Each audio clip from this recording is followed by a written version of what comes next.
مخاطبین از رسانه پشت پرده. ماجرای فیلم استاندار سابق یادتونه یعنی تیم زنه میگه که منم داشتونی رو وای گلزار جابجا کرد.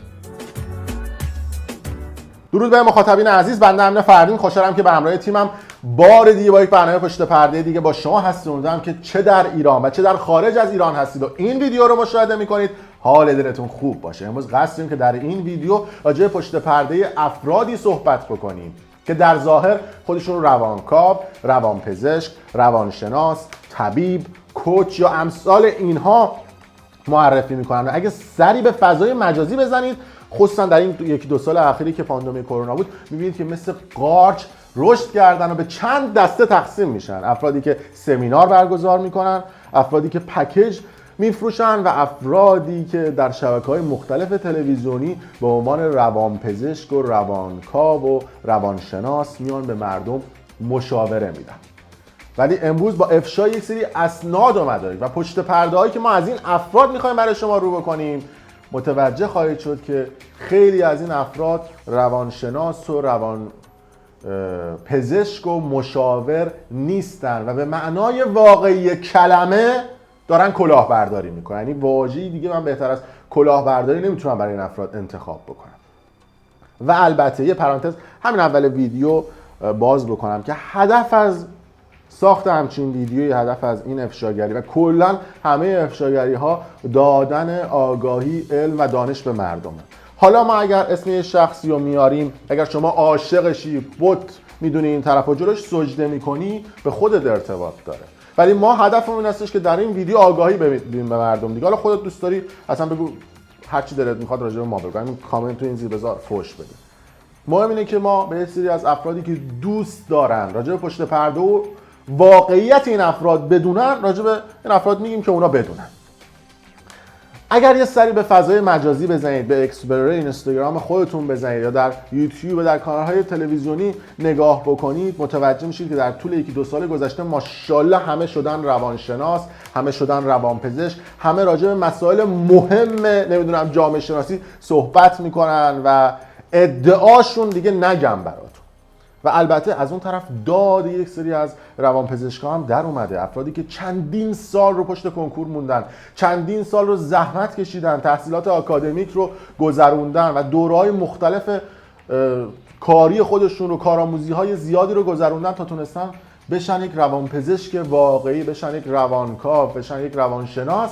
اما یه سری از افراد یه شبه راه 100 ساله رو میرن با پولهای میلیاردی که در فضای مجازی خرج میکنن، با تیترهای زردی که میزنن، خودشون رو کردن استادهای روانشناسی، استادهای روانپزشکی، دکترهای مختلفی که راجع به انواع و اقسام موضوعات مختلف اظهار نظر روانپزشکی میکنن که امروز با یک سری سند و مدرک بهتون نشون میدم که این افراد اصلا نه روانپزشکن، نه روانشناسن، نه میتونن مشاور باشن. و اطلاعاتی که ما در این ویدیو به شما خواهیم گفت با همکاری یک سری از متخصصانی هستش که در حوزه روانشناسی، روانپزشکی و جامعه شناسی چندین سال رو دارن فعالیت میکنن و تحقیقات این افراد رو من کردم یک ویدیو و این ویدیو رو میتونید برید پلی بکنید برای یک روانپزشک، بگید که کدوم تیکه از صحبتایی که امین فردین راجع به مثلا این سری از افرادی که توی این ویدیو راجع به پشت پردهشون صحبت میکنن چرت و پرته.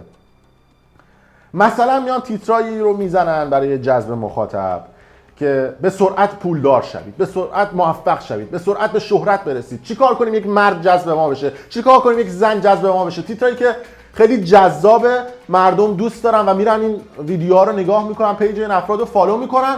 به ناگاه طرفی که 2 ریال سواد نداره 2 میلیون 3 میلیون فالوور میگیره و دیگه خدا رو بنده نیست و میشه استاد و مشاور روانپزشکی و روانشناسی و افراد میرن ازش مشاوره میگیرن، کسی که صلاحیت این کار رو نداره و افراد معروف به نامی و میان تو تلویزیونشون یه جوری برخورد میکنن که اگر ویدیوی این افراد رو که هست تو فضای مجازی برید برای متخصصان روانشناسی، متخصصان روانپزشکی نشون بدید که این افراد چجوری دیگران رو اصطلاحاً بهشون مشاوره میدن، کاملا متد این افراد رو رد میکنن. امروز یه چند تا از این ویدیوها رو بهتون نشون میدم.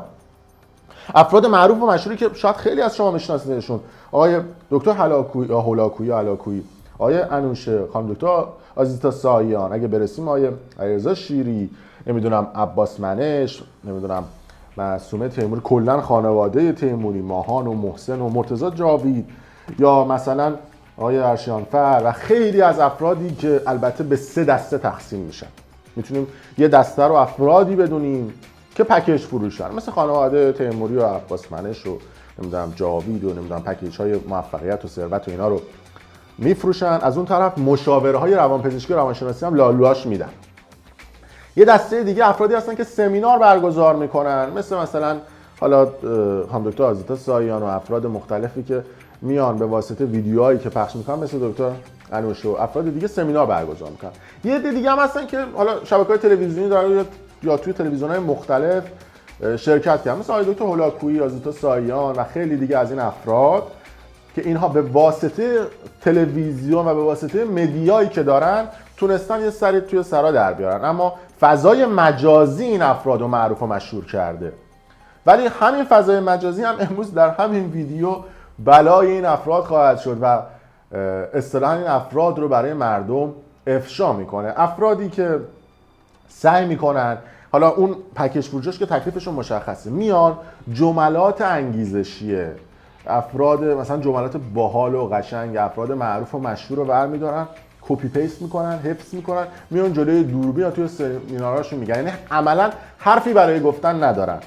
تیترای قشنگ و خوشگل هم میزنن که در اصطلاح امروزی به این افراد در حوزه تخصصی خودشون میگن روانشناسای زرد، یعنی کسایی که واقعا به معنای واقعی کلمه خودشون رو هم مدعیان روانشناسی توی اینستاگرام میدونن. بعد جالبه که خیلیشون مثلا رفتن چند تا کتاب روانشناسی خوندن، خیلیشون رفتن مثلا کتابای فن بیان خوندن و عموما افرادی که ما میبینیم تو فضای مجازی فالوور گرفتن افرادی هستن که بسیار سخنورن، یا بعضیشون صدای خوبی دارن یا تیپ و ظاهر خیلی خوبی دارن که سعی میکنن با این تکنیک‌ها و ویژگی‌هایی که دارن مخاطب رو جذب بکنن. اما توی این ویدیو من چند تا از ویدیوهای مشاوره این افراد رو بهتون نشون میدم که اگر من بخوام راجع به این قضیه روانشناسی فیک با شما صحبت بکنم که عملاً هیچ گونه مجوز مشاوره روانپزشکی و روانشناسی در هیچ کجای جهان ندارن، بعد 100 قسمت راجع بهشون صحبت بکنم.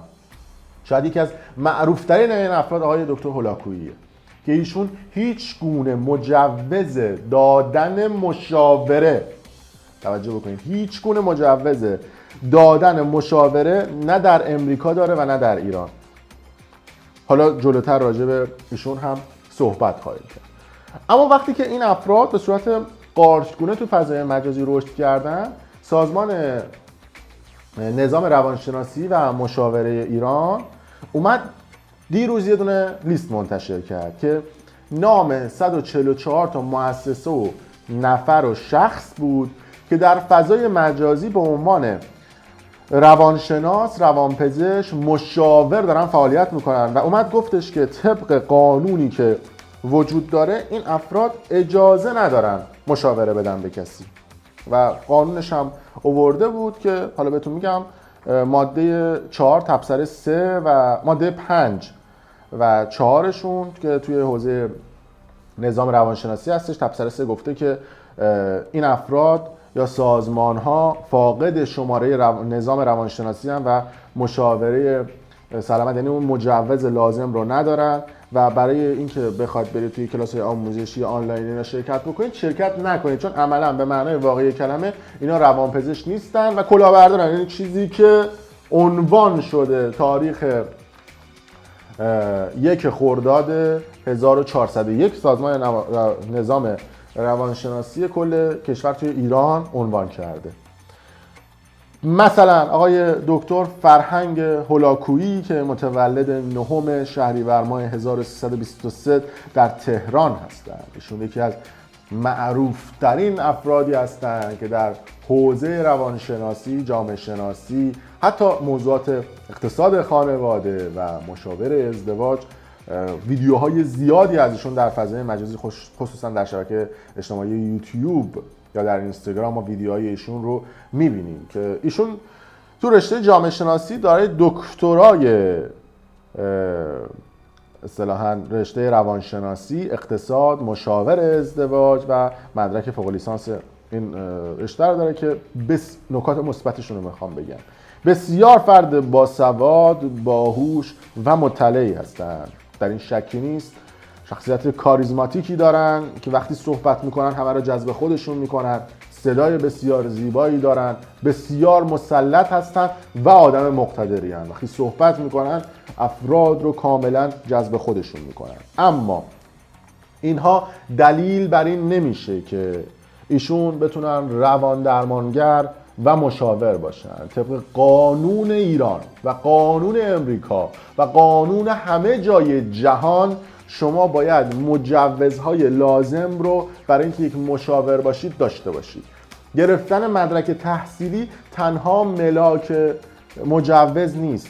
شما توی ایران میتونید حتی تا مدرک لیسانس حقوق، فوق لیسانس حقوق هم حالا با شاخه‌های مختلف جلو برید، اما باید برید حتما مثلا آزمون‌های وکالت رو شرکت بکنید. حالا چه 187 هستن چه کسای دیگه، بعد حالا آزمون‌های 187 یا آزمون‌های وکالت رو بدید که بتونید توی ایران وکیل بشید.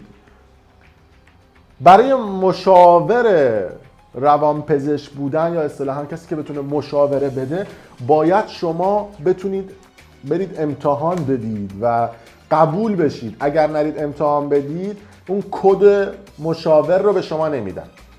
اما ما میبینیم الا ماشاءالله تو فضای مجازی این افراد هستن. حالا از آقای اولاکویی شروع که میرسیم به پکیج فروش ها که ایشون به معنای واقعی کلمه به خاطر تریبونی که دارن، به خاطر مدیایی که دارن بسیار پر مخاطبن و اصطلاحاً تونستن باور عمومی جامعه رو نسبت به روانشناسا تغییر بدن. یعنی یه جوری مثلا با افرادی که بهشون زنگ میزنن رفتار میکنه که انگار مثلا اون طرف نوکرشه.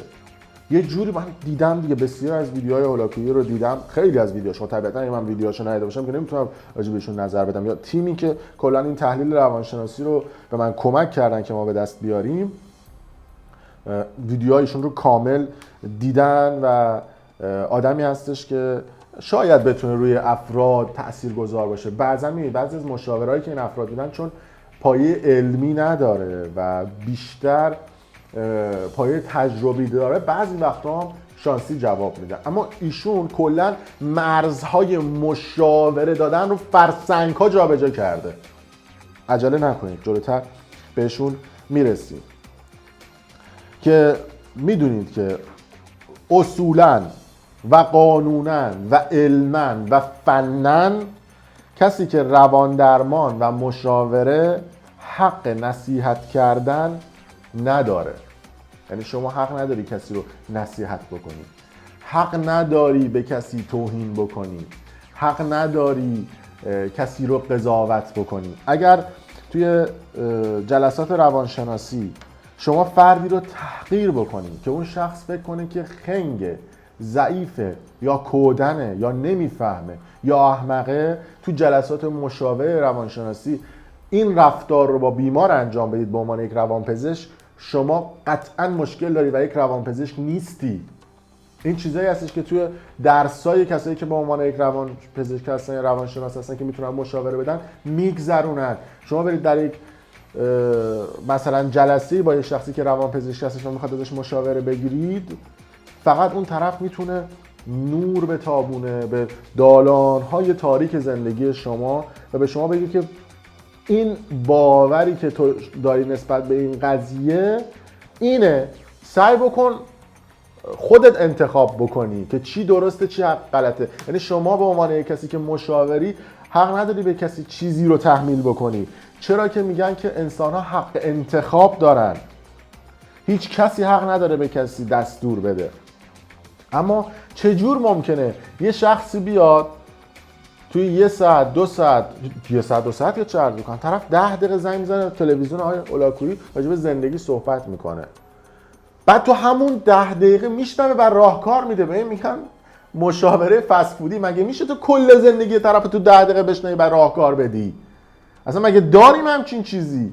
ایشون هم قشنگ میاد صحبت میکنه، ولی خب چون انحصار تلویزیونی داره، چون انحصار مدیایی داره، خیلی راحت میتونه راجع به افراد مختلف صحبت بکنه و تو کل ویدیو شما میبینید که با مینیک صورتش، یعنی اینجوری تحقیر میکنه افراد رو، سرزنش میکنه و از این رفتارها انجام میده که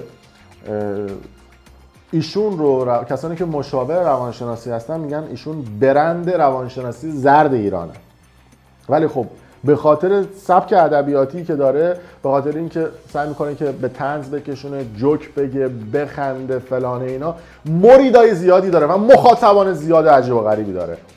یعنی وقتی شما ایشون رو به عنوان مشاور بدونید، واقعا باید تحلیل کرد راجع به جامعه‌ای که دکتر هولاکویی رو به عنوان مشاور خودشون میدونن، چون اصلا ایشون چیزهایی که به عنوان مشاور عنوان میکنه چیزی شبیه فاجعه است. بهتون گفتم ایشون سخنور خوبیه. ته تلش در بهترین حالت میتونیم به ایشون بگیم که یه ریش سفید خوب و مطلع و باسواد. نمیتونیم عنوان یک روانشناسی که مشاوره میشه ازش گرفت رو بهش بدیم. چرا؟ الان بهتون میگم. چون توی بیشتر ویدیوهاش برخوردهایی که با مخاطباش داره بسیار توهین‌آمیز، تحقیرآمیز و نگاه بالا به پایینه. اینو من نمیگم، نوع عملکرد ایشون میگه. شما به عنوان یک مشاور باید بسیار آدم صبوری باشی، اصلا نباید آدم عصبی باشی و کاملا به کوچکترین رفتارهای کسی که به عنوان مشاور میاد پیش شما و از شما مشاوره میگیره باید توجه بکنی. مثلا طرف همون اول بسم الله وقتی به شما زنگ میزنه و میگه که من چند دقیقه وقت دارم، باید با کمال آرامش یک حس اعتماد دو طرفه بهش بدی و بهش بگی که بله شما مثلا 2 ساعت، 3 ساعت، 10 ساعت کلی وقت داری و میتونی صحبت بکنی. اما ایشون با قلدری تمام میاد میگه که این سوالتون که من نباید جواب بدم که. این در ساده ترین روش نمیدونم اتفاق اولیه یک مشاور است. بریم که این ویدیو رو ببینیم. سلام آقای دکتر، من خیلی خوشحال هستم و خیلی خوشبخت هستم که دارم با شما صحبت میکنم. بعد من یه سوال داشتم، میتونم بپرسم من چقدر وقت دارم؟ نه دیگه شما برمیگره به موضوعتون، من که قرار نیست به شما بگم وقتتون چقدره. ببینید طرز برخورد رو، شما چجور مشاوری میتونی باشی که به کوچکترین سوالها جواب نمیدی؟ مثلا یه شخصی زنگ زده به آقای دکتر هولاکویی، من توی یک ویدیو دیدم، گشتم پیدا نکردم چون بعد برام خیلی از ویدیوهاشون رو نگاه بکنم.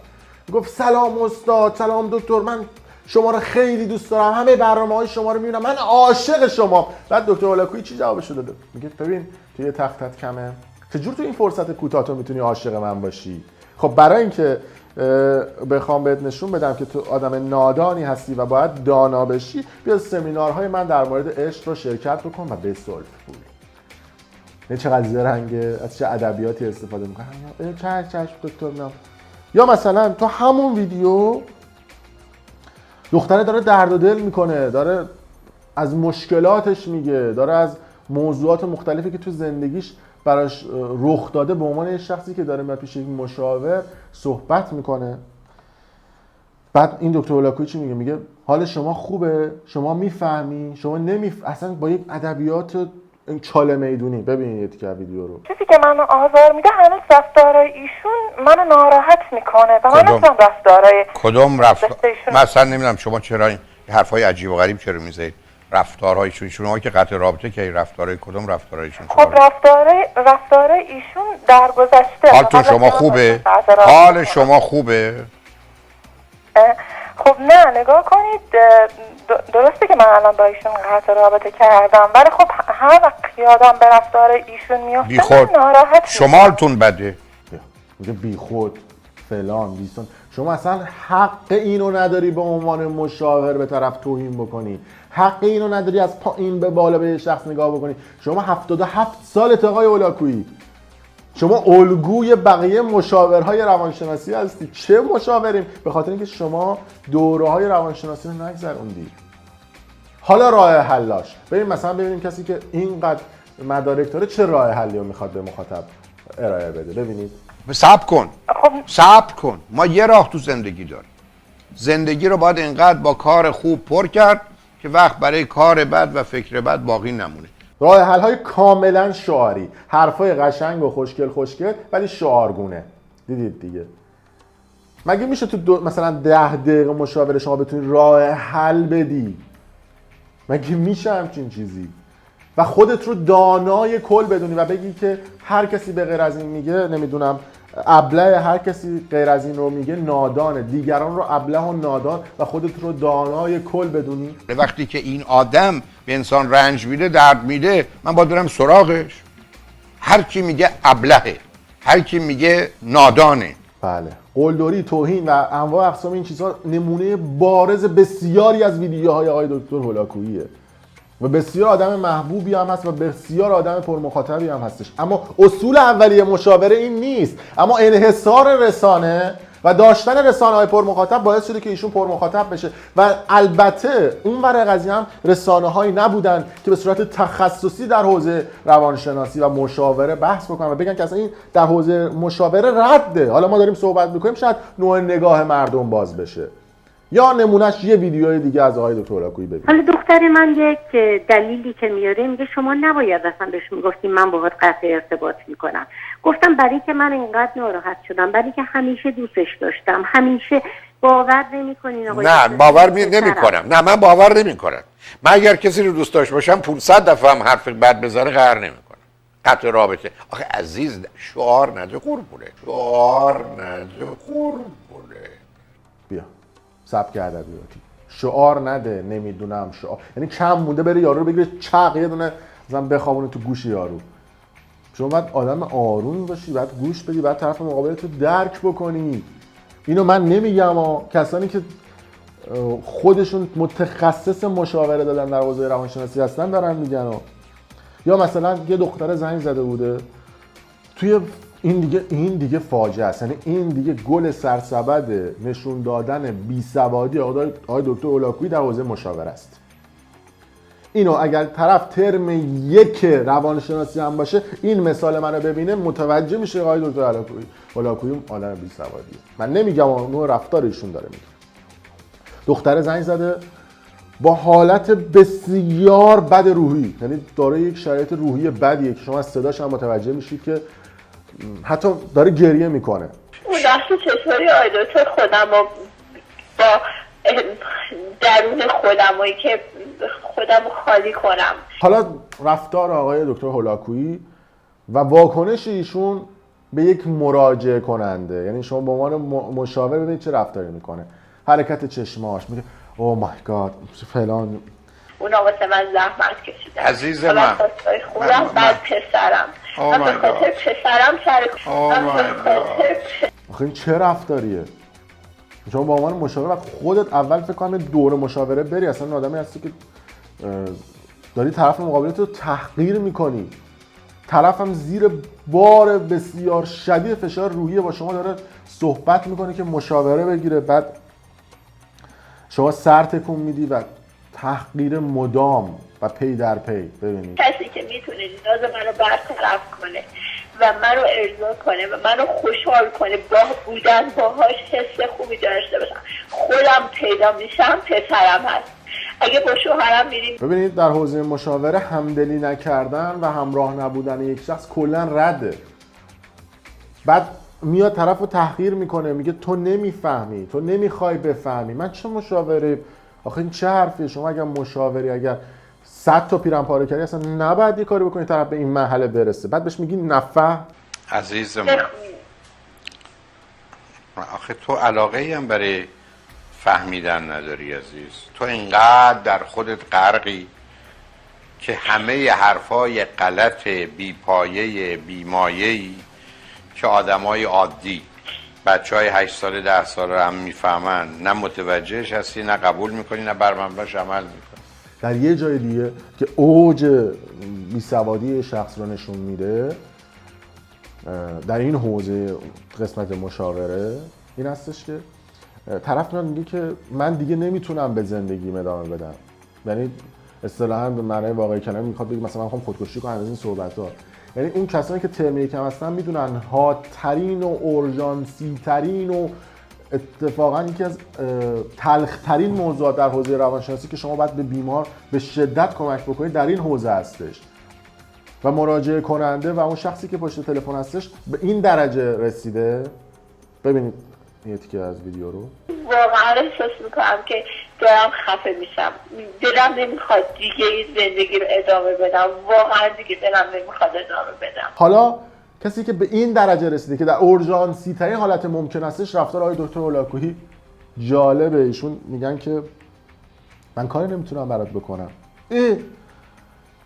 یعنی چی؟ ببینید یک دنیای تو خدا شما به من بگین، من واقعا شما رو قبول دارم، شما بگین من چی کار کنم، عزیز من. از چه چیزی شروع کنم که خودم رو پیدا کنم. خودم رو گم کردم، از کاملا خودم رو گم آخه کردم. من کاری برای تو نمیتونم بکنم. اصلا به یه ورش هم نیست، عین خیالش هم میمونه، نمیتونم کاری بکنم. این نشون میده که شما دورای روانشناسی رو یا دورای مشاوره رو نگذروندی. یعنی یه همچین جلسه مشاوره‌ای فاجعه است. بعد این آدم الگو و اسوه بقیه است.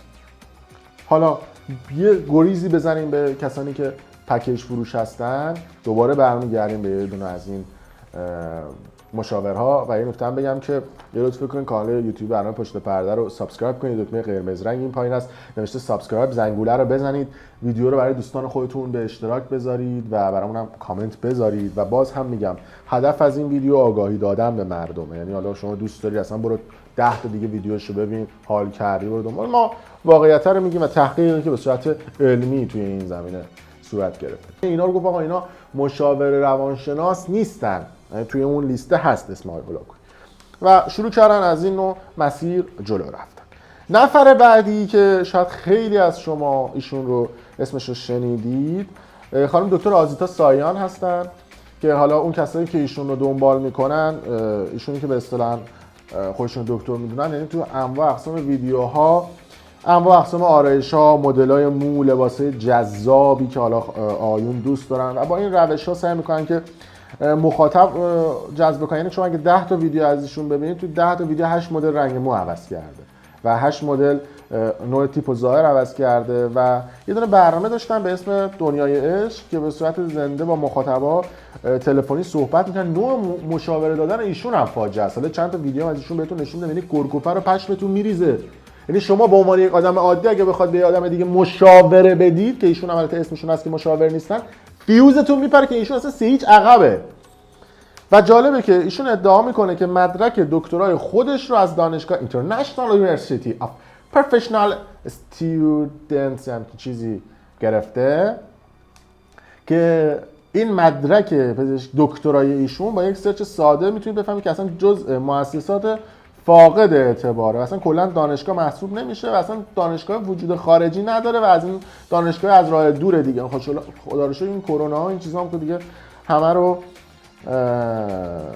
مدرکدار کرد و با یک حالا سری فرمالیت‌های مثلا اداری و پولی و اینا خوب پرداخت می‌کنید توی مدرک دانشگاهی رو ببینید. و جالبه که ایشون میاد و میگه که من یه سری کمک‌ها میخوام به افراد بکنم و یه سری کارگاه‌های جلب و کارگاه‌های جذب، حالا نمیشه جلب مثلا عشق منظورم، کارگاه‌های جذب میخوام براتون برگزار کنم و میاد توی کشورهای مختلف سمینار میذاره. قیمت سمیناراش از 500 یورو تا 1000 یوروه که نمونهش در هامبورگ آلمان بود که یکی از افراد شاهدان عینی این سمینار بودن که توی این سمینارشون یه آب هم دست کسی نمیدن، یعنی 500 یورو میگیرن یه آب هم بهتون نمیدن. بعد توی این سمینار که 3 روزی هم 12 ساعته دیگه، شما عملاً بعد از 5-6 ساعت دیگه ذهنتون کارایی نداره که بخواد بفهمه. 3 روز 3 تا 12 ساعت سمینار میذاره به کوب که اینا مثلا راه جذب رو یاد بگیرن، جملات کپی پیست سایر افراد معروف و مشهور. بعد میگه که خب بعد از مثلا پایان روز سوم میگه که شما اگر بخواید وارد مرحله جدیدی بشید و واقعا این سمینار براتون تاثیرگذار باشه، باید برید یه دوره‌ای رو که نمیدونم چیه دوره‌ای که خانم دکتر لطف کردن و تخفیف ویژه گذاشتن و گفتن که کلاً نیم ساعت فرصت دارید، به جای اینکه مثلا 2000 یورو بدید 700 یورو بدید و توی نیم ساعت، 1 ساعت، مثلا 2 ساعت یه بازه زمانی میذارن که فکر کنید و توی این دوره شرکت بکنید که اصطلاحاً دوره پیشرفته همین دوره است. یعنی طرف رو دیدید دیگه، میگن که اگه تا فلان موقع بخری ارزون تر میخری، اگه دیرتر بخری مثلا گرون تر میخری. یعنی یه بازه میذارن که یه دونه پکیج دیگه هم بکنن تو پاچه افراد. و جالبه که ایشون اصلا موضوعات علمی رو قبول نداره، میگه هر چیزی که خودم تجربه کردم و هر چیزی رو که خودم فکر میکنم درسته میام میگم. خب شاید شما یه چیزی رو تجربه کرده باشی، 1000 تا چیزی تجربه نکرده باشی البته از نوع مشاوره دادن ایشون شما به عمق فاجعه پی خواهید برد. جلوتر به شما خواهم گفت، یعنی لحن بازاری و لحن مثلا بالا به پایینشون ایشون هم پشمیزونه. مثلا توی یکی از ویدیوها خانم دکتر میان ازش راجع به نوع نگاهشون به مردم میگن که شما چه نگاهی به مردم دارید و ایشون میخواد مشاوره بده به مردم. ببینید نوع نگاه ایشون نسبت به مردا چیه. از نظر من واقعا زنا دیدنی هستن به نگاه کردنی. اگه بخوایم واقعا عادلانه به جهان هستی نگاه کنیم، مردا اغلب ریشو، شکم گنده، کچل، بد لباس، خیکی، یعنی اصلا قیافه ها عوضی، ریش، پشم، نمیدونم از هرچی از موشون کم میشه به ریششون و سیبیلشون اضافه میشه. یعنی واقعا هیولاهای خیلی جذابی نیستن از نظر من. برای ما کیو نگاه کنیم؟ زنای خوشگل، خوش‌هیکل، خوش لباس. بله، از دید ایشون مردها آدمای شکم گنده، خپل، پشمالو، گنده. یعنی ببین نوع نگاه یک کسی که خودشو مشاور میدونه چیه دیگه. وای به حال بقیه موضوعات دیگه. یا مثلا توی یکی دیگه از ویدیوهاش که دیدید دیگه لحن قلدری و تحقیرآمیزشون که بماند، میاد میگه که مردا تخمک تولید میکنن.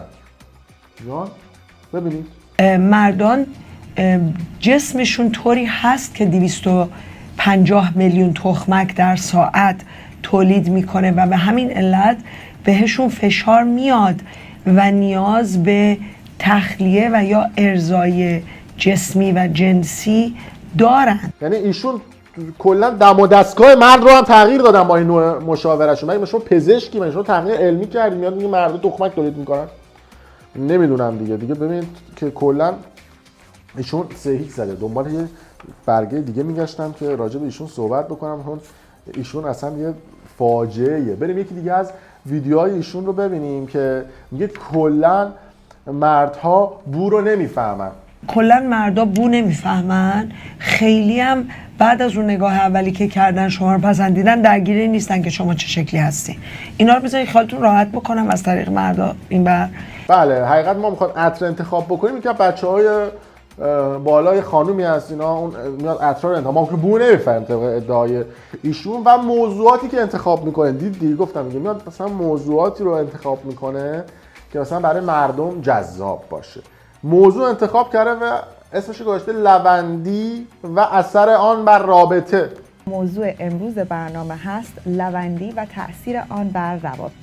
خانم دکتر آزیتا سایان دارای دکترا در رشته روانشناسی، متخصص و مشاور خانواده، متخصص ترک اعتیاد، نویسنده و گرداننده کارگاه‌های بانوان، آقایان نوجوانان و کارگاه‌های آنلاین در سرتاسر دنیا هستند. خانم درود بر شما. من فکرم شما هیچ. بله، لوندی و تاثیرش بر رابطه رو هم دیدیم.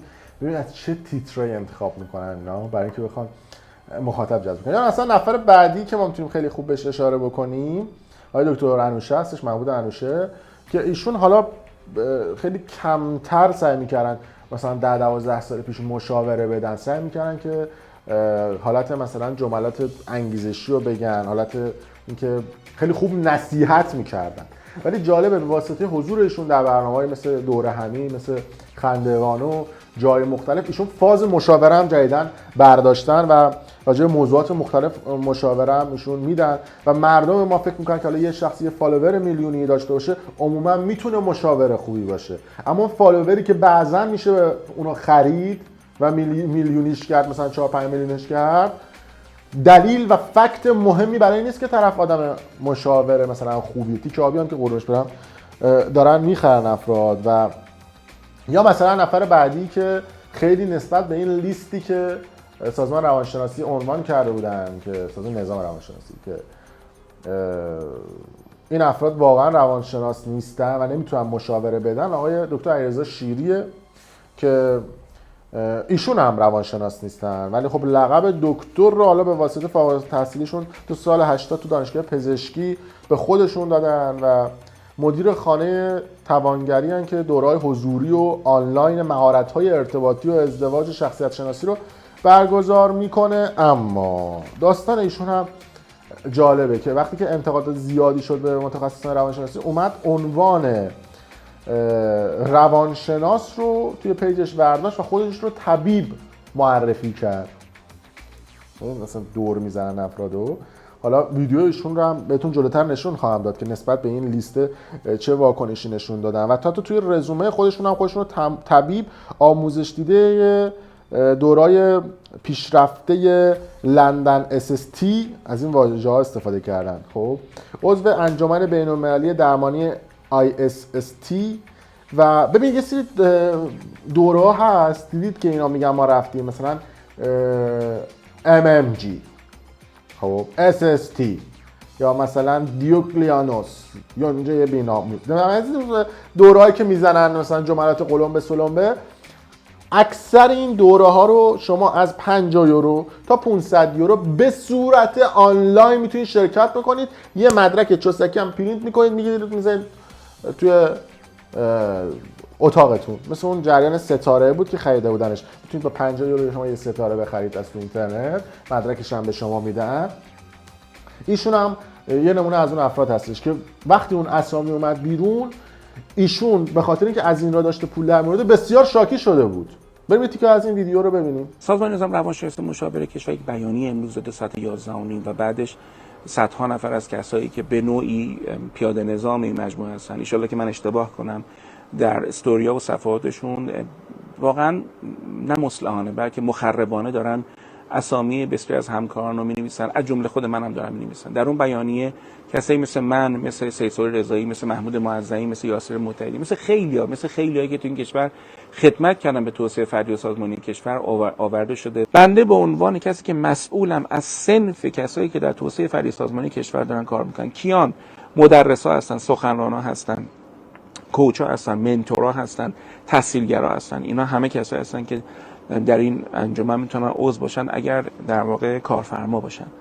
بنده به عنوان یک خادم این مجموعه میخوام به شما بگم که یک کسب و کار راه انداختن سخته. این که سازمان نظام همه رو به انحصار خودش میخواد در بیاره اصلا حیرت آوره. کجای جهان ما چنین چیزی داریم؟ کجا باید کوچا تو دنیا برن زیر نظر سازمان نظام؟ اصلا سازمان نظام قبول نداره با جاش این صنفو. من در انگلستان کوچینگ خوندم در دانشگاه کمبریج. 2017 در دانشگاه اسکس منیجمنت ارگانیزیشن داینامیک خوندم که تقریبا به معادل خودمون میشه روانکاوی در سازمان. الان دارم درس میخونم تموم دقیق شد دیگه. باز کمبریج کوچینگ پیشرفته دارم میخونم. ببخشید حواسم پرت شد، باز الان نامه اومدش از کنسول انگلیس که تایید مدارک منو دوباره، چون دوباره پرسیده بودم دوباره اومدش، حواسم پرت شد این بالا نوتیفیکیشن. همین الان دارم تو کمبریج مطالعات ارشد یونگی میخونم. به کسی هم ربط نداره، یعنی منظورم که اینو نمیخونم به سازمان نظام روانشناسی چیزو اثبات کنم، اینو میخونم به خاطر اینکه دارم خدمت میکنم به روز باشم، حرف بی خود به مردم نزنم. بله حالا مفصل هستش صحبت آقای عیاض شیری، ولی خب دیدید دیگه به خاطر اینکه توی اون لیستی که سازمان نظام روانشناسی عنوان کرده بود و ایشون رو به عنوان کسی که مشاور نیستن معرفی کرده بود، ایشون بسیار شاکی شده بود و داشت نسبت به این قضیه دفاع میکرد و من سعی کردم که به رسم عدالت صحبت ایشون هم بذارم که فردا نیاد بگی آقا ویدیو من رو نذاشتید. اما ایشون متولد 1953 سال 72 وارد دانشگاه پزشکی میشه، سال 80 فارغ التحصیل میشه، یعنی 9 سال بعد. عمدترین معروفیت و مشهوریت آقای شیرینه که ایشون خیلی ادعا داره که توی جای مختلف رزومه بین‌المللی داره و تو دانشگاه مطرح دنیا بوده که در این ویدیو هم دیدیم که ایشون داشت صحبت میکرد. و جالبه که ایشون سال 2009 توی مصاحبه داستانی رو تعریف میکنه که میگه که ایشون دکترای روانشناسی از آکسفورد داره، یعنی توی مصاحبه سال 2009 شون ایشون اومد گفت من دکترای روانشناسی از آکسفورد دارم. تو سال 2012 که توی یوتیوبش میگه که توی دانشگاه SSEX، حالا چون پشت سرم کلمش چیز عجیب غریبیه، و آکسفورد فارغ التحصیل شده، یعنی اسم دانشگاه رو هم میاره و میگه که من تحصیلات تکمیلیمو اونجا گذروندم. بعد یه بار دیگه تو لایو اینستاگرامش تو سال 2020 آکسفورد رو جا میندازه، میگه توی کمبریج فارغ التحصیل شده و SSEX و آکسفورد رو جا میندازه، دکتر روانشناسی که ایشون گفته از آکسفورد گرفته بوده و مدرک روانشناسیش هم خب مدرک مهمیه دیگه. حالا ایشون چرا این مدرک رو جا میندازه؟ خب جوابش مشخصه، چون به حال قدیم گفتن این دروغگو کم حافظه است. یعنی با صحبت ایشون از 3 تا دانشگاه خفن دنیا مدرک گرفته، 3 تا هم باید پایان نامه داشته باشه دیگه، یعنی آکسفورد، کمبریج و این دانشگاهی که ESSEX، یعنی 3 جا ایشون هم پایان نامه داده هم مقاله داده. حالا شما برید توی گوگل تو قسمت‌های ریسرچ گیت که ایشون هم میشه که 1-2 تا دونه مقاله هم باید داشته باشه، یعنی اسم و فامیل ایشون رو سرچ میکنه، یعنی دقیقاً یه فوش خارمادر با اسم ایشون. حالا مقاله و تحقیقات علمی و پایان نامه و دانش اینا اصلا ولش کن. یعنی یکی کسی به خارجی هم به ایشون فوش نداده. و در یک جستجوی ساده توی سایت آکسفورد، کمبریج و این به قول خودشون اکسس، خب هیچ اثری از پایان نامه ایشون دیده نمیشه. مگه ایشون نمیگن که توی این دانشگاه کلا مدرک گرفتن؟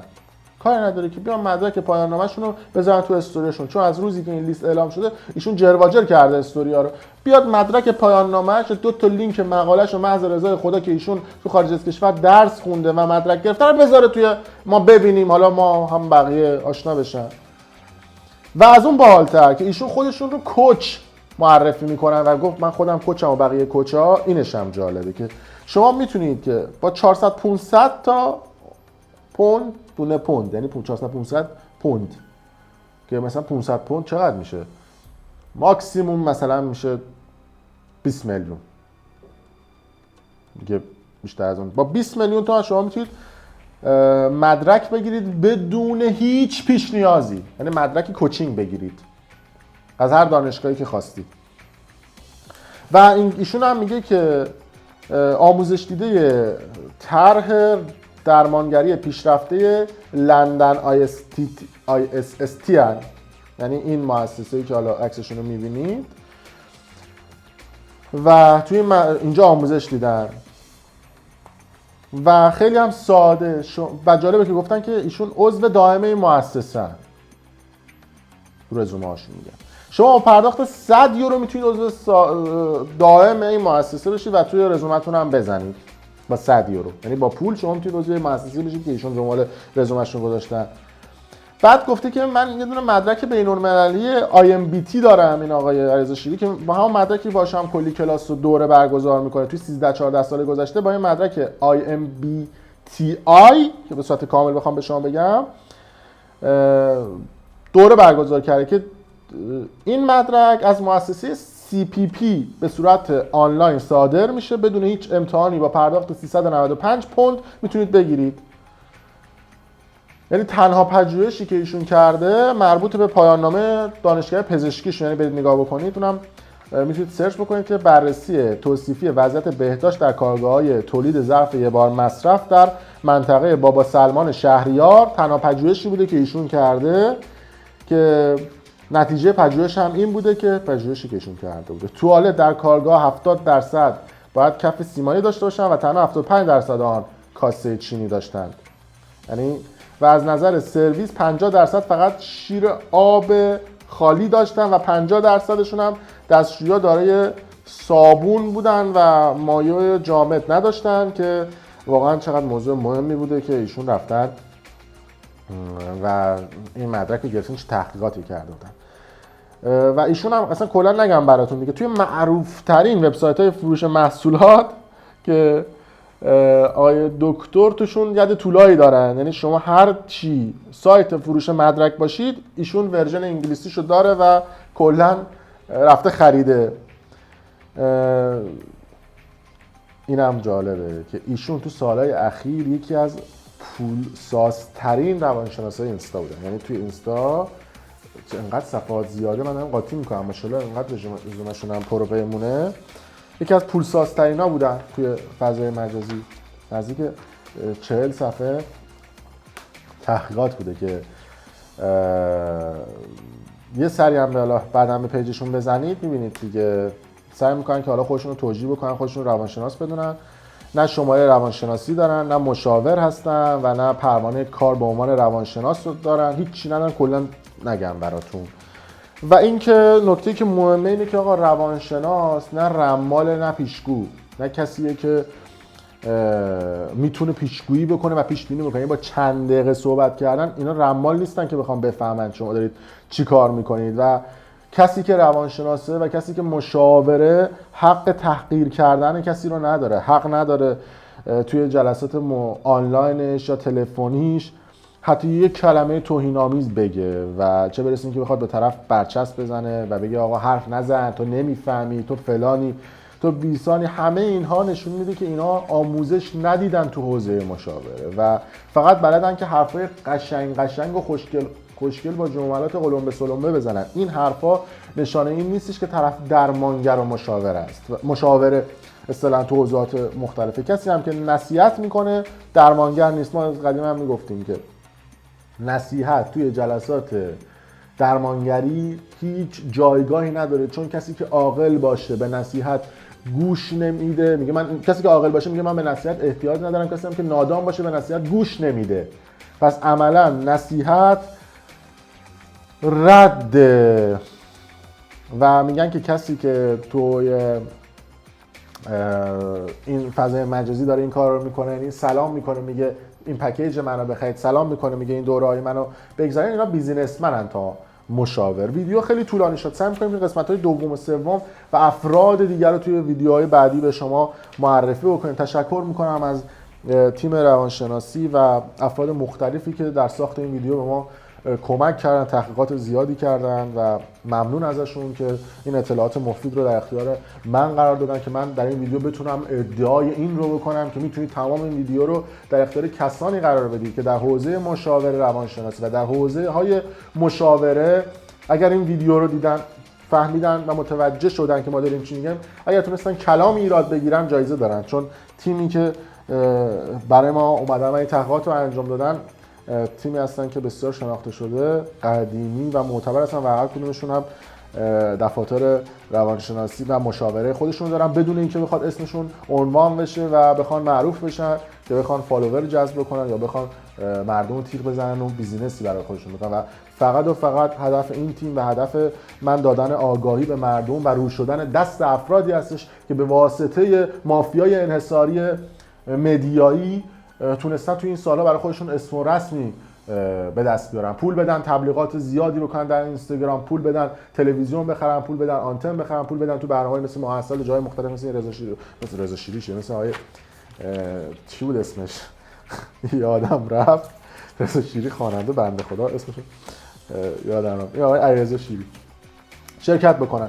در صورت مرسی که تا این لحظه ما بودید. اگر دوست داشتید کامنت بذارید. ویدیو رو تنها کاری که ما از شما می‌خوایم این هستش که به اشتراک بذارید که بقیه دوستان هم آگاه بشن. باز هم جمله پرتکراری که 2 بار توی این ویدیو گفتم، هدف از این ویدیو دادن اطلاعات آگاهی به مردمه، ولی شما همچنان میتونید مسیر خودتون رو برید، کسی هم کارتون نداره و ما فقط در این ویدیو داریم اطلاعات و دانش آگاهی رو به مردم میدیم که آگاه بشن. اگر دوست داشتید کانال یوتیوب ما رو هم سابسکرایب کنید، برای دوستان خودتون به اشتراک بذارید. ممنون از شما.